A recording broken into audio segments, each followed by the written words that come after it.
Time now for us to turn our attentions to the international newspapers. Diptyka Long is back with us in studio for that. And Diptyka, this time we're going to start in India, where the Me Too scandal is spreading quickly. That's right, and it's spreading quickly, making the front pages of the Indian press today. MJ Akbar, he's a junior minister for external affairs. Well, he resigned on Wednesday, coming after several allegations of sexual harassment levelled against him, dating back to his early career in journalism. The government says it'll put together a panel of judges to examine what's now become a flood of sexual harassment, abuse and rape claims against Indian politicians, filmmakers and other high-profile men. Now, The Hindu is reporting on its front page that Akbar has resigned, but he's actually pursuing one of his accusers in court. In fact, there's a defamation case brought forward by Akbar against his accuser that gets underway today.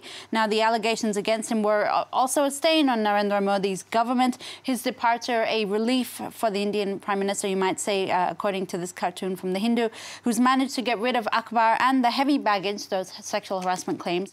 Now, Diptyka, I imagine a lot of people are hoping that this is the first, perhaps in many cases, of bringing men to justice when they've been accused of such crimes. Well, Akbar's resignation goes beyond one man, beyond one case. That's what the Economic Times says in its editorial today. The paper hailing his departure as necessary in instilling confidence in those who were worried that it might be just yet another case of a powerful man getting away with abusing women. I'm quoting the paper there. The Indian Express says, however, the government should have forced him out. These claims were made 10 days ago, and yet he was still allowed to stay in office until he decided to resign. So the Indian Express really taking to task the government for not firing him.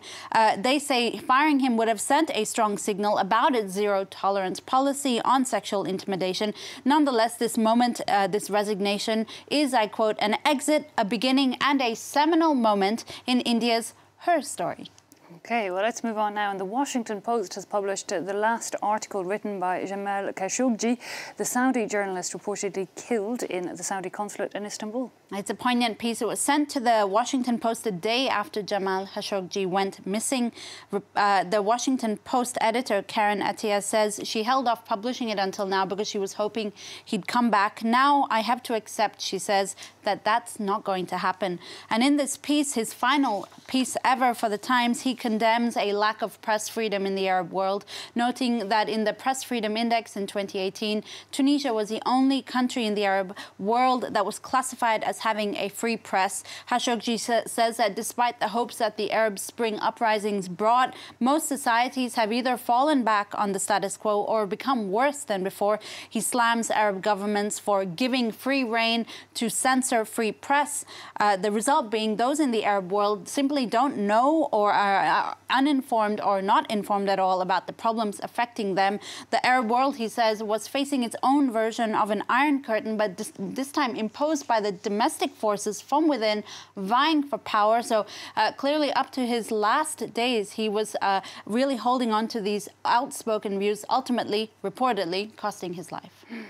Well, let's stay on this scandal now. And there's Rafael Nadal and Novak Djokovic have come under fire for accepting to play in Saudi Arabia later on this year. Well, we saw in the business news earlier, businesses are starting to boycott Saudi Arabia. Now it's sort of coming into the sports world as well. And the backlash, the international backlash against Saudi Arabia continues. Now, Rafael Nadal and Novak Djokovic were invited and accepted to play an exhibition match in December in Saudi Arabia. This announcement was made by the authorities on October the 7th.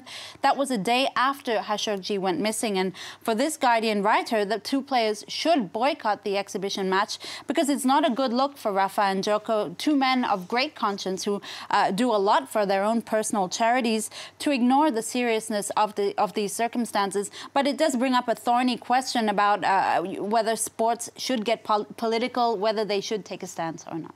OK, well, thankfully you always try to end your reviews of the international papers with something a little bit lighter. And today I believe you found something about a controversial hot air balloon over the skies of Australia. Yeah, there you go. There's a picture. You can see why it's controversial. It's called a sky whale. It's kind of half animal, a hot air balloon that's kind of half animal but has 10 bulbous hanging breasts on either side that sort of float up in the air when it goes up. When it first loomed over Canberra 5 years ago, Australians were so so offended by this floating sculpture that they actually pulled it out of the skies. Now it's back. The sky whale will once again float above the winemaking region of the Yarra Valley next month. The artist Patricia Piccinini focuses on motherhood, reproduction and fertility in her works, and she's the one behind this odd-looking hot air balloon. She's and obviously clearly reflective of her dominant themes. The Aussies might have rejected her work, but the New York Times explains that the sky whale has been the subject of cakes, of songs, and numerous body tattoos, apparently. Now, thanks to body tattoos. Can you imagine this tattooed onto your arm? It's not the first thing I would think of putting, you know, for life on my body. With 10 bulbous breasts on either side. Anyway, thanks to the Yarra Valley sponsors, the sky whale and this complete with the breasts will get to grace the skies once more. Hurrah! Thanks a lot, Dipti Clairon. You definitely made us smile at the end of that press review.